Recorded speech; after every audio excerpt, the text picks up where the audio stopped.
In the heart of the Middle Ages, a time defined by chivalry and conquest, the legend of the medieval knight was born. Across the rolling hills and shadowed forests of Europe, stone castles rose from the landscape, their towers and battlements standing as enduring symbols of power, protection, and prestige. The world of knights and castles was a tapestry woven from courage, loyalty, and ambition, filled with stories that continue to inspire awe and fascination. A knight's life began long before the shining armor and thundering hooves of battle. Boys born into noble families might start their journey at the tender age of 7, sent away from their homes to serve as pages in the households of other lords. Their days were spent learning the manners, customs, and duties of court life, how to serve at table, how to read and write, and how to uphold the ideals of chivalry. It was here, amid the hustle and bustle of castle corridors, that they first glimpsed the grandeur and responsibility of knighthood. As pages grew older, they graduated to the rank of squire.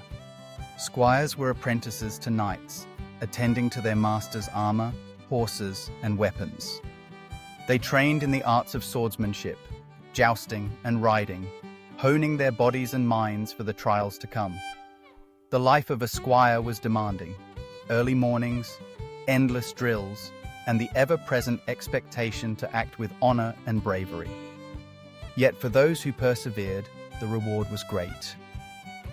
In a solemn ceremony, often held in the great hall of a castle, a squire was dubbed a knight, accepting the sword and the sacred vows of chivalry.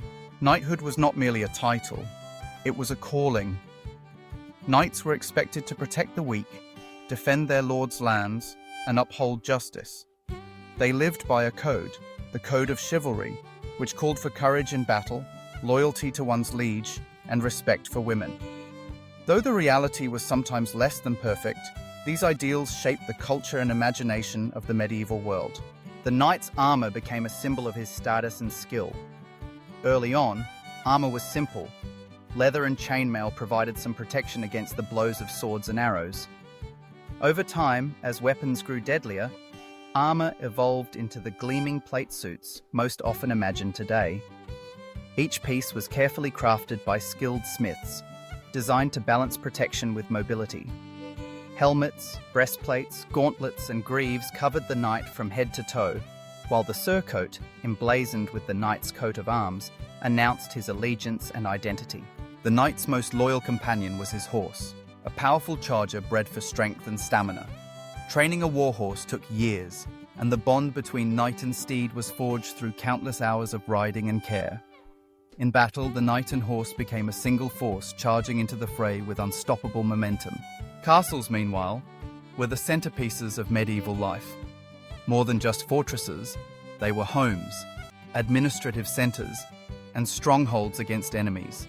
Built on high ground or surrounded by moats, castles were designed to withstand siege and assault. Their walls, sometimes up to 12 feet thick, protected those within from the chaos of war. The architecture of castles was both practical and symbolic. Towers provided vantage points for lookouts, allowing defenders to spot approaching armies from miles away. Gatehouses, protected by drawbridges and portcullises, controlled access to the castle's heart. Inside, great halls hosted feasts and ceremonies, while kitchens, chapels, and living quarters provided the necessities of daily life. During times of conflict, castles became the final refuge of lords and their people. Siege warfare was a grim reality. Armies would surround a castle, cutting off supplies and attempting to breach the walls with battering rams, trebuchets, and tunnels. Defenders relied on their fortifications, archers, and boiling oil to repel attackers, sometimes holding out for months or even years. Yet castles were more than military strongholds. They were centers of culture and society.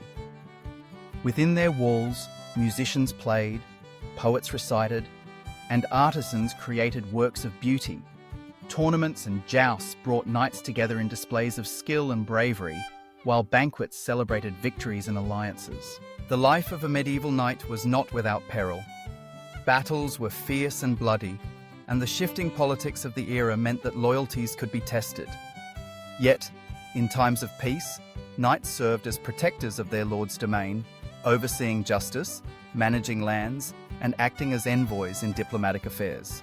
Religion played a profound role in the lives of knights and castle dwellers. Chapels were built within the walls, and daily prayers marked the rhythm of life. The ideals of chivalry were often intertwined with Christian values, and some knights pledged themselves to crusades, journeying far from home to fight in distant lands. Women also played important roles in the world of knights and castles. Noble ladies managed households, oversaw estates, and sometimes acted as regents in their husband's absence. They were educated in the arts, literature, and diplomacy, and their influence helped shape the course of history. Stories of courageous women, defending castles during sieges, advising rulers, and inspiring poets, are woven into the fabric of the medieval past. As the centuries passed, the world of knights and castles changed. The rise of gunpowder and professional armies diminished the role of the knight on the battlefield, and castles gradually gave way to more comfortable and less fortified homes. Yet the legacy of these warriors and their stone fortresses endured. The ideals of honor, bravery, and loyalty continued to captivate the imagination, inspiring tales of heroism and romance. Today, the ruins of medieval castles dot the countryside, their towers and walls silent witnesses to centuries of history. Visitors walk through ancient halls, imagining the clang of armor, the laughter of feasts, and the solemn vows of knighthood. The stories of medieval knights and castles live on in legend, a testament to a time when courage and ambition shaped the destiny of nations. In the end, the medieval knight and his castle remind us of the power of dreams, the importance of honor, and the enduring human quest for greatness. Their world, though distant in time, continues to inspire us, to seek adventure, to uphold justice, and to believe in the possibility of heroism.